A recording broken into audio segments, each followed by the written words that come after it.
we're waiting for more people to come in. No. Alright, so good evening and assalamu alaikum. I greet you all today with the traditional Muslim greeting, meaning peace be upon you all. Firstly, thank you all for coming to the 6th annual Islamic Center of Maine Open House. My name is Uli and I am the Vice President of the Muslim Students Association at the University of Maine. And I'll be your MC for tonight. We have an exciting event planned for you guys today, and so let's get started. Throughout the week, the honor students read and interpreted various passages from the Islamic scripture known as the Quran.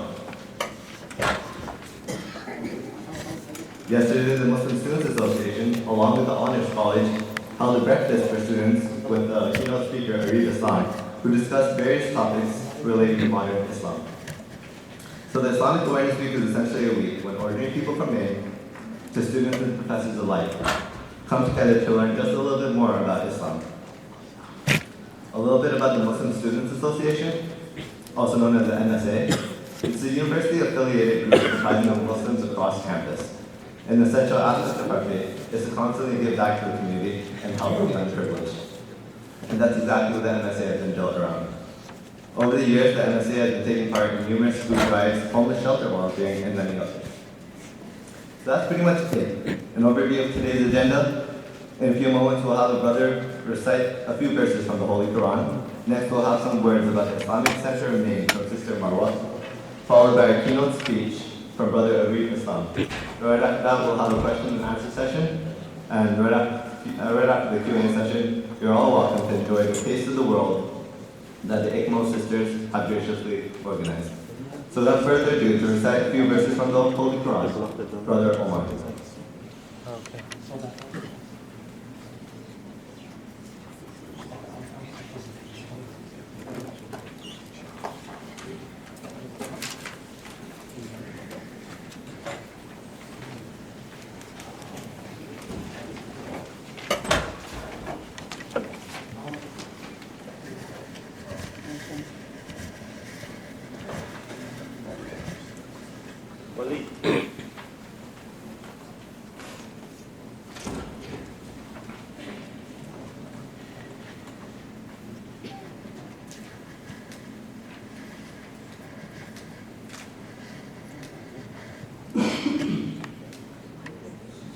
أعوذ بالله من الشيطان الرجيم.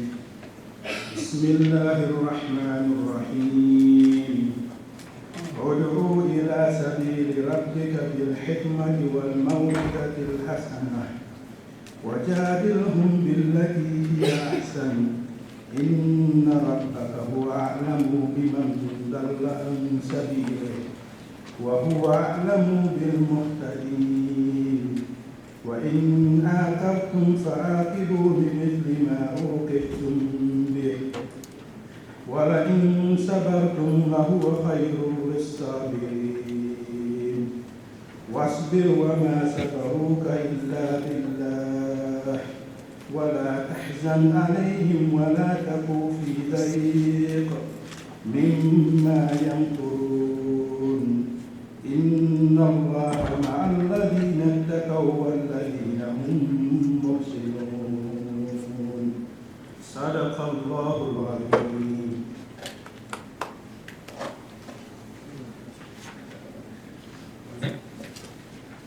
Thank you for that beautiful recitation, Brother Omar. Up next, we have a sister who has dedicated a lot of her time and efforts to the organization of today's events. Sister Marwa received her Master's degree in Linguistics and TESL from Oklahoma State University and is currently working on her PhD. She's also the social coordinator for the Islamic Center of Maine and is currently an adjunct faculty teaching English grammar at the Eastern Maine Community College. Ladies and gentlemen, please welcome to the stage to speak a little bit about the Islamic Center of Maine, Marwa Al-Qurani.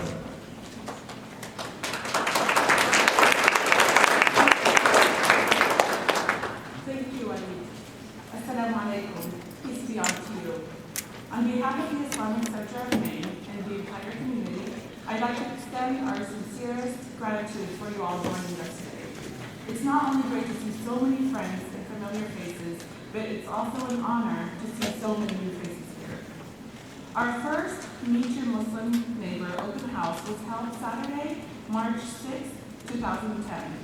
Today marks our 6th annual open house here at the ICMO. I cannot even begin to express to you the amount of happiness, jubilation, and great pleasure we feel as we continue to open our doors and our hearts to you. We have come a long way. Going back in history, according to some sources, the very first mosque in America is believed to be built in 1915 in Bedford, Maine, by Albanian Muslims who were bachelors working in the pepper mill mills.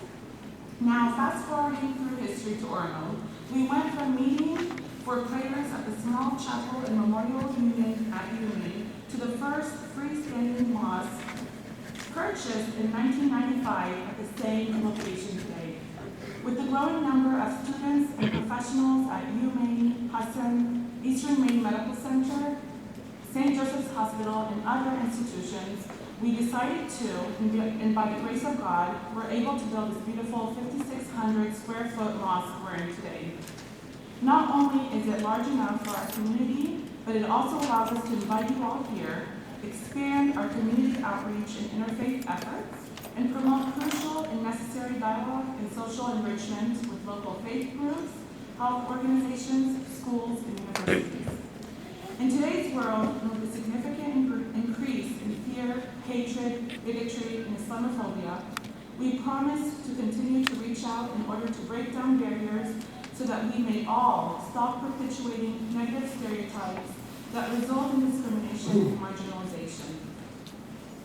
As global citizens, we must all strive to build stronger and healthier relationships with our neighbors, colleagues, friends, and fellow humans.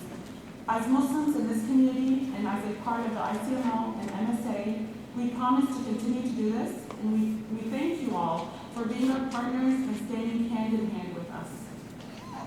There are many people that we have to thank, and I don't think I can cover everybody, but I'd like to start off by thanking the University of Maine, first and foremost, the town of Orono, the Orono Police Department, who have been amazing, have worked with us a lot, not just this month, but over the last several years. And also the American Legion for allowing us to use their parking spots. I'd also like to thank the MSA advisor, Mahmoud, all the MSA members who've worked tirelessly. I'd like to thank Melissa and Sarah for helping us organize this great event and for their endless support and patience. They've been amazing. And I would also like to thank Dr. Animo Samsam, our president, who's been extremely supportive of everything throughout this process. And last but not least, I'd like to thank all my sisters who've worked tirelessly to. There's a beautiful buffet in there, and I hope you will enjoy all the wonderful food. So they worked very, very hard, and all the brothers who we counted on, not just again this week, but over the past several years. Sister Sajda for organizing a beautiful buffet. It does take a village, and the community members have been amazing in putting this on year in and year out. So thank you all so much.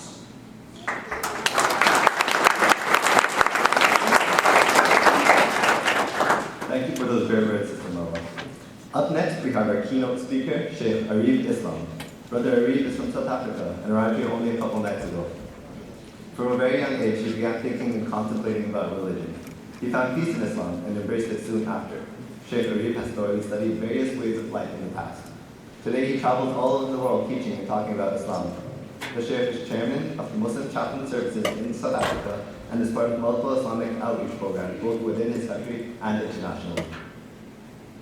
We are truly lucky and blessed to have him here in Maine. Please welcome, all the way from South Africa, Sheikh Areeb Islam.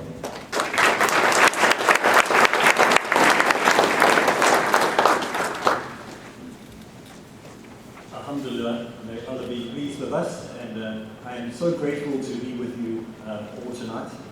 And inshallah, everything we do, God willing, everything that we do will be of benefit to all of us, not just to the Muslim community, but also to the non-Muslim community that are here. And the word Muslim, when we think of the word Islam and Muslim, it simply means the person who is submitted. It's not somebody who's arrived. It's a process that we're in. And Muslim is somebody who is in the process of submitting to the Creator. Doesn't mean he's arrived there. Sometimes we feel that if we're in a religious group, we have arrived. We are saintly, we are perfect people. And alhamdulillah, today, God willing, we will look at the rights and responsibilities that we have as human beings, not purely as Muslims, but as human beings. And I think there is going to be a slide that will come up here. It's the projector.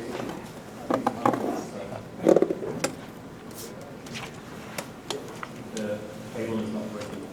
I have a little video that I'd like to show you, because the topic that we're going to be talking about tonight, or looking at tonight, God willing, is about our responsibility, and specifically our responsibility as human beings, our rights and responsibilities of human beings. So this is a short little video clip that you can watch. I hope my accent is not too bad, you can understand what I'm saying.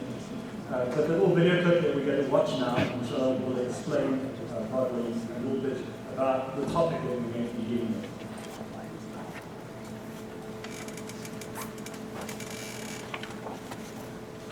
Assalamu alaikum. So another week, another incident, another apparent need for Muslims all over the planet to speak up or be brandished as supporters of the kind of people who did those attacks in France.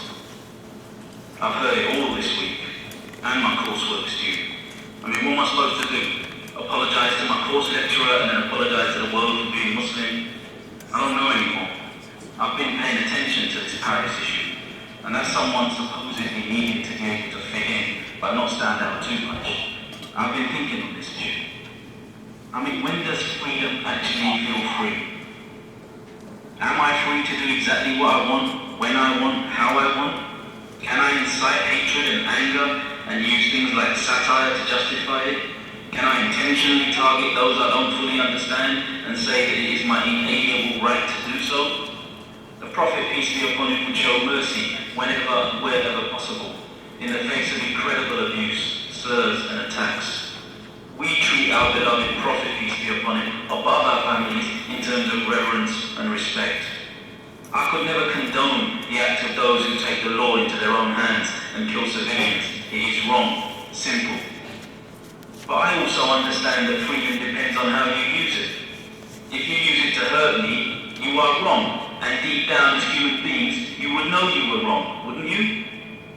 What happened is terrible. And so are all the other incidents in which innocent people died in Yemen, Nigeria, and elsewhere since that event in Paris. I mean, I'm free. I'm free to be able to think carefully about my freedom and how I use it.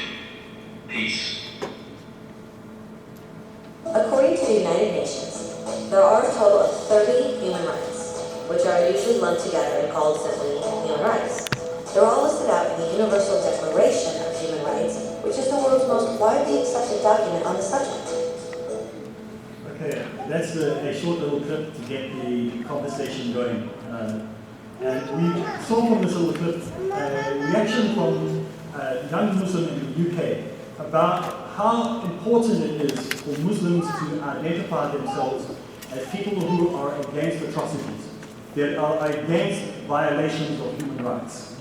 And in Islam, we believe in the 30 rights that have been given to humans under the United Nations that are listed on this Bill of Human Rights. We believe and agree with these rights and responsibilities.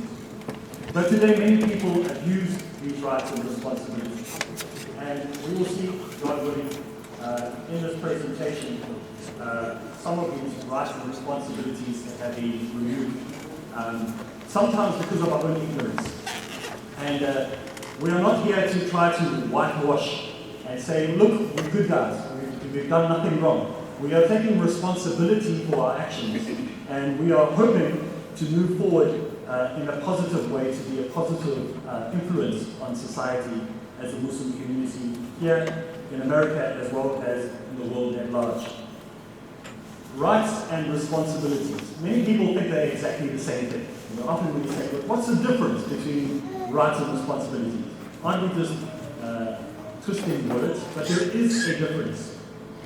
Rights and responsibilities differ depending on our opinions on the matter. One nation or one culture will see things in a different way. Sometimes through emotional things that happen in our lives, we're reacting in a different way to this topic. It can also have a lot to do with tribalism or our religious backgrounds that we come from. And so when we look at this issue, sometimes we see extremism and fundamentalism influencing the way that people interpret rights and responsibilities. A fundamentalist, when we look at the word fundamentalism, it's somebody who believes in the basic structure of that belief. There are fundamentalist Christians, fundamentalist Muslims, fundamentalist atheists and Hindus. All different religions in the world hold to fundamental core beliefs. It's when these fundamental beliefs are abused and they are manipulated that they become dangerous and they move over to extremism.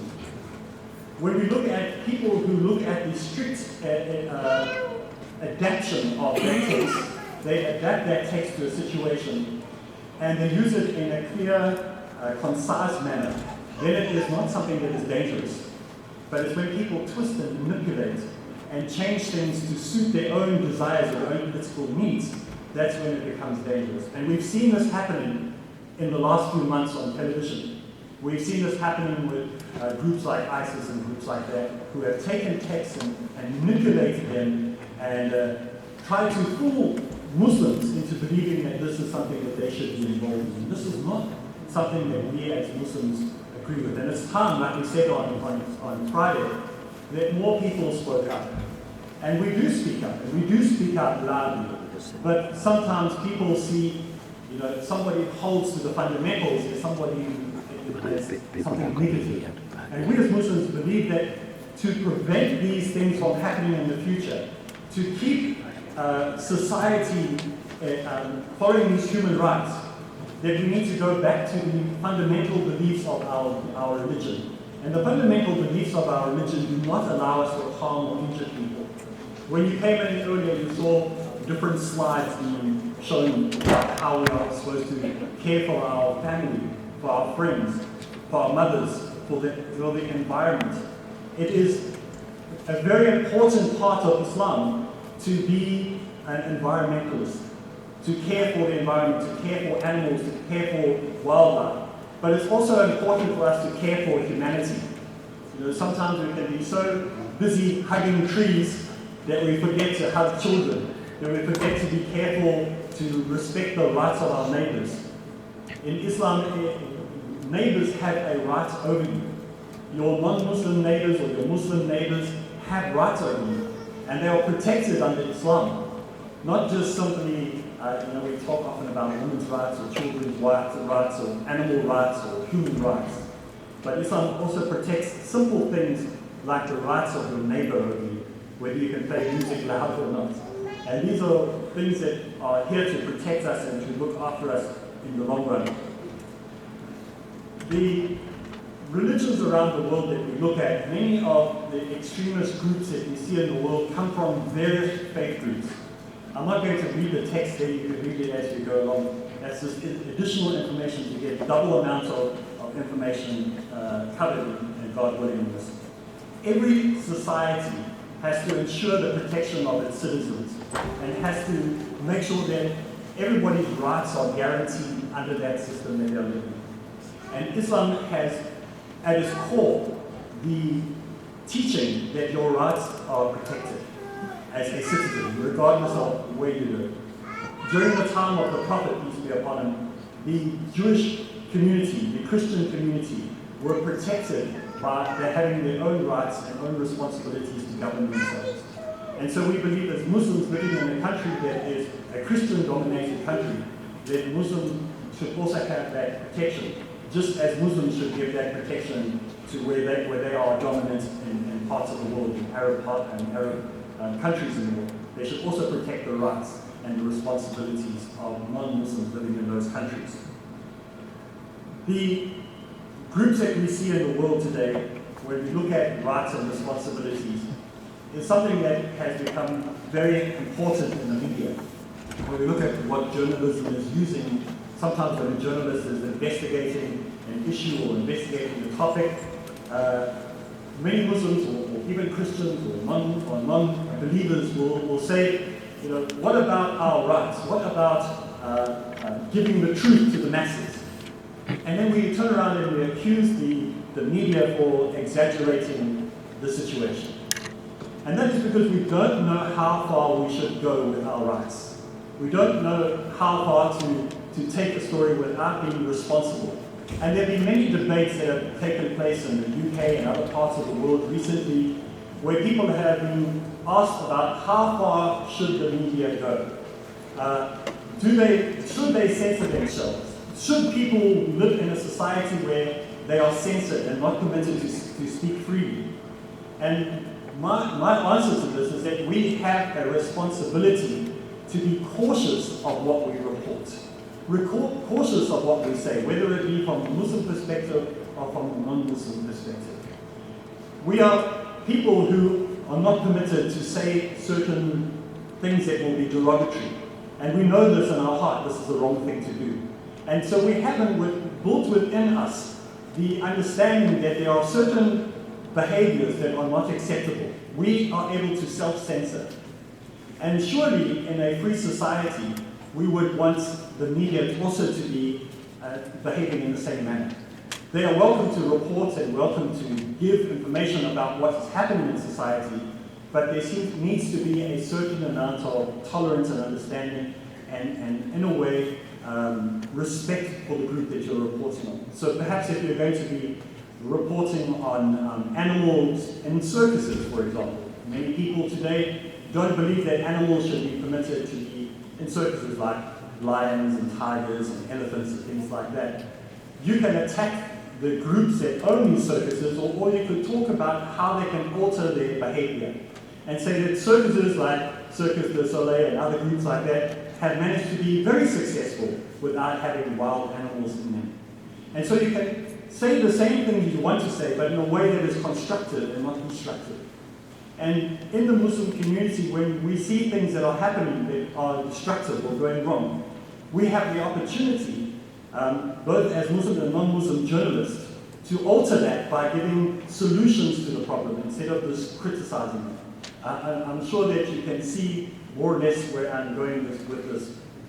There are many groups in the world that have been classified as extremist groups, whether they be Christians, whether they be Muslims, whether they be Hindus. And many of these classifications that we see are based on some extremist elements within the groups. Now, most of us would not go to an abortion clinic and blow it up. Most of us would not go and fly a plane into a building because we know that these type of things are not behaviors in a cultured society. A society where no matter what background you come from, we know that that is not good behavior. We know this is not the right thing to do. We know that God does not condone this type of behavior. However, we do have people in society who believe that this type of behavior is acceptable. And so, if we look at the human society that we're living in today, there are a lot of challenges that we're facing. And one of them is knowing how far to go. If we have all come here from different communities, from different backgrounds, they've come and lived in this community. Some are coming to study here, some are coming to create families here. But this is a multicultural society. And when you find a multicultural society, you learn to have to be tolerant with one another and learn from each other. And so, in looking at our rights and responsibilities as citizens of this beautiful city and this beautiful state, what are our responsibilities? Our responsibilities are to be kind to one another, to be open with one another, to allow people like we're having today, having an open house where people can come in and find out more about Islam, what Islam teaches, and what the core beliefs of Islam are. When the United Nations came up with the Human Rights Bill, the Constitution, South Africa, by the way, today is Human Rights Day in South Africa. On the 21st, we celebrate Human Rights Day. And in South Africa, when they drew up the Constitution for human rights, and the United Nations, when they drew up the Constitution for human rights, it was not like they had to go and figure out, sit down and really try to figure out how do we find human rights. It was something that was natural and flowed from a natural, it's a natural human behavior to treat people with respect. And so the points that you look at, when you go through the 30 points that are in the United Nations Charter, you see that they're very basic things. They're commonsensical. And the word common sense, sometimes we say, why doesn't that person have common sense? And the beautiful thing about common sense is that every single human being was born with it. It's not them only sense, or the Buddhist only sense, or the Christian only sense, or the Muslim only sense. It's common sense to everyone. And when we apply common sense to human rights and responsibilities, we see that it is very simple to understand. It's not something that is complex or difficult. You need a prophet to come down and explain the basic tenets of human rights. So in Islam, we believe that human rights are something that everybody should have access to, and they should be protected by that. Women should be protected. We believe in women's rights. But many times when you look at the word women's rights, or human rights, or children's rights, or animal rights, we have the idea of entitlement. Where in Islam, the word rights is sort of replaced. Some of you might be getting worried when I say it. But the word rights are almost put away. And we replace them with the word responsibility. What is a husband's responsibility to his wife? What is a child's responsibility to the mother? What is the environment's responsibility to you? And so we believe that our responsibility is very important to understanding what rights are. So we moved it, sort of turned it around slightly. And how do we have access to women's rights or human rights or children's rights is how we behave responsibility in our society. When a child, for example, speaks to his mother in Islam, he shows a responsible behavior towards her. He doesn't shout at her, he doesn't scream at her, doesn't show disrespect to her. He loves her and shows compassion and kindness. There's a respect that is involved in this behavior. And that gives a person responsibility to behave in a good way back to the child. So that respect is there. When we look at rights and responsibility, there's also a connection to the word honor. We need to have honor in the way we behave. Sometimes we talk to our students or our family members or our community, and we talk about the honor system, behavior. Sometimes if you go to South Africa, for example, and you come to the airport, and they ask you, do you have anything to declare? And you say, no, no one checks. They work on the honor system, they just, walk straight through. We need, in having rights and responsibilities, also to connect that to honor. The way that we hold ourselves to a higher level. And in the behavior of a Muslim, this is very, very important to us. There are many examples throughout Muslim history about how it is an obligation for a Muslim to act in an honorable way. An honorable way doesn't mean that you beat your wife. An honorable way doesn't mean that you oppress someone. You see, sometimes we hear of honor killings or honor beatings. There is nothing honorable about beating someone. There is nothing honorable about killing someone. The honorable thing is to have mercy and compassion for people. And this is something that is ingrained into the mindset of Muslims who follow the Quran. This is ingrained in the people who follow the teachings of the Prophet Muhammad, peace be upon him. As part of the Muslim teaching in our life from very young, when we grew up in a Muslim household, we are taught how to honor and respect our Creator. And everything from that point moves out from that central point to whatever we do. And like I said on Friday, in Islam there is no separation of state and religion. We can't separate the two. It's unimaginable in the mindset of a Muslim to have a separate division between your economics, your banking, and God. The way that you deal with your family members and God. Everything has to go through that filter of your belief and understanding of who God is, who Allah is, who your Creator is. So if you want to invest money, we have to first go through how Allah wants us to invest money. Would He want me to charge somebody interest for the money that I'm loaning them to help them pay off their debts or not? How should I be a citizen who votes in the next election? What I do is I look at how God would want me to vote in helping society and helping humanity. And so we would think about how to vote by looking at that central core of our belief in Allah, our belief in God. So everything that we do in Islam is to go through first how Allah would be pleased with us. Even the way that we treat our animals and our environments, everything goes through that core central belief. So it is our responsibility, and it is the right of all human beings to be treated fairly. But we have to first look at, does this go against what the Creator calls us to do? So you wouldn't find, for example, that Muslims will be involved in things that displease God. So the first core thing that we do all the time, everything that we consult, is would this be pleasing to God?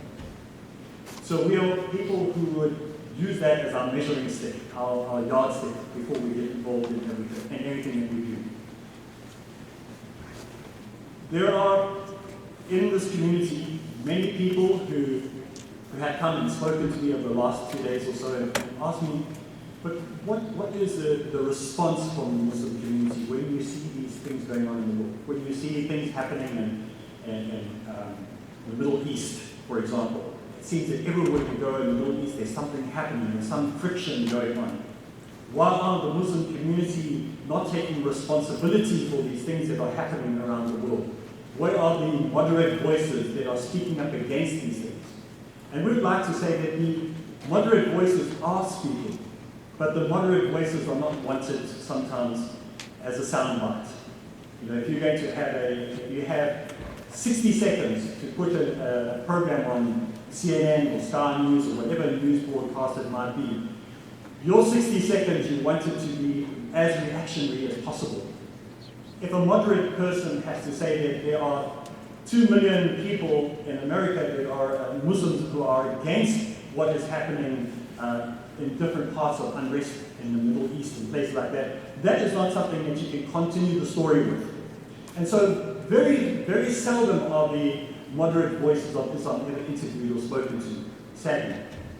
If you think of a demonstration that takes place, perhaps you are marching against something, maybe they want to open up a new nuclear plant to create energy or electricity, and there will be a march or a demonstration. And the people in the front of the march, the first 80% of the people in that line, they are the moderate people that got involved in the protest or the march against whatever was happening.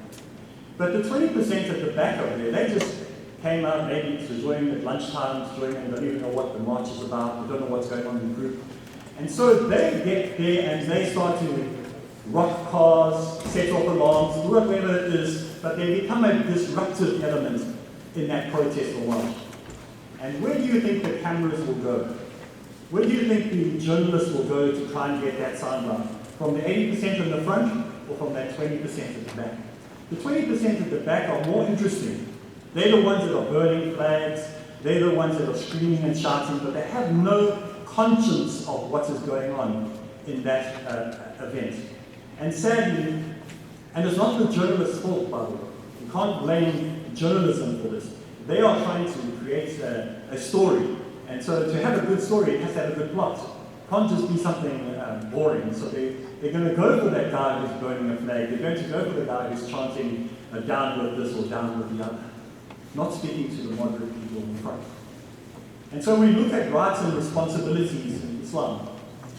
We have to understand that we do believe in being responsible citizens of the countries that we live in. We do believe in being patriotic. We do believe in being proud of the country that we live in. I'm proudly South African. I classify myself as a South African Muslim. I don't think of myself as a Muslim who lives in South Africa. I think of myself as a South African. And I'm very proud of that. And many Muslims in America would classify themselves as Americans and then Muslim. They're very patriotic, very passionate about this country. And they will be just as, they will stand in that same, right next to that television when the football match is on, screaming for their team just like you are. And very patriotic about the communities that they live in.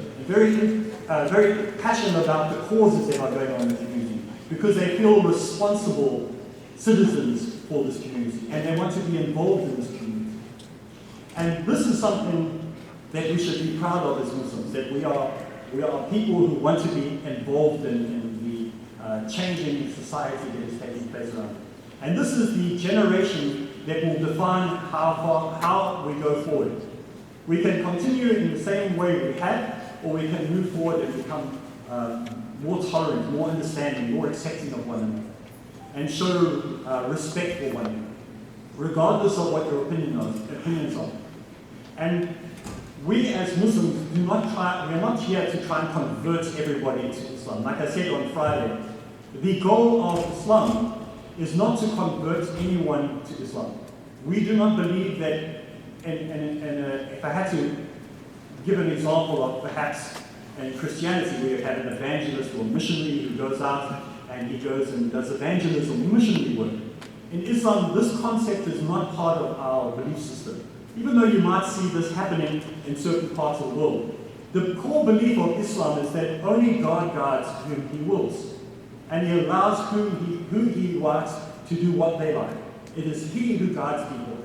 And so no matter how much you preach and scream and shout, no one will change. Only God changes the hearts and the minds of people. And so the core belief of Islam is the rights of people to choose whatever belief system they want. And they are to be able to be responsible to be able to follow that religion without being apprehended or in fear of being persecuted because of that belief system that they have. And so in Islam we believe that everybody has the right to choose whatever belief system or religion they want without being forced to convert. And yes, we have seen in some countries in the world who have done these type of things, trying to convert people forcefully. And this is not permitted. It's not a behavior that is ever spoken about in Islam that says you are allowed to do that to people. In fact, there are cases of case after case after case throughout the Quran and the prophetic teachings in Islam that say that you are not permitted to do this. Nowhere does it say that you are permitted to do these things. And it wouldn't make sense if you went to a country, you went to a group of people, and you forced them to convert to Islam. The minute you left that country, and the minute you went back, and perhaps that went back to becoming whatever religion or whatever belief system it was before, those people would all leave and return back to the religion that they came from. So it would be nonsensical to behave like that.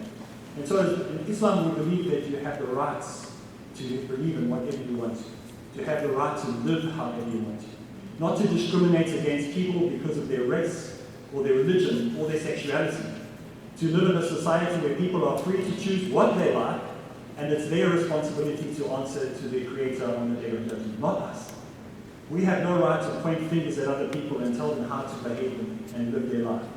Now, under a Sharia system, which is the word law, that's all Sharia means, under a legal system, there are rules that you have to live under that society. And in Islam, there are laws that we as Muslims live under. Maybe we don't have the same rules and regulations and laws that the Christians will be held to. And in Islam, you saw that in many parts of the world, in the early history of Islam, where there were different legal systems taking place in one country, even though it was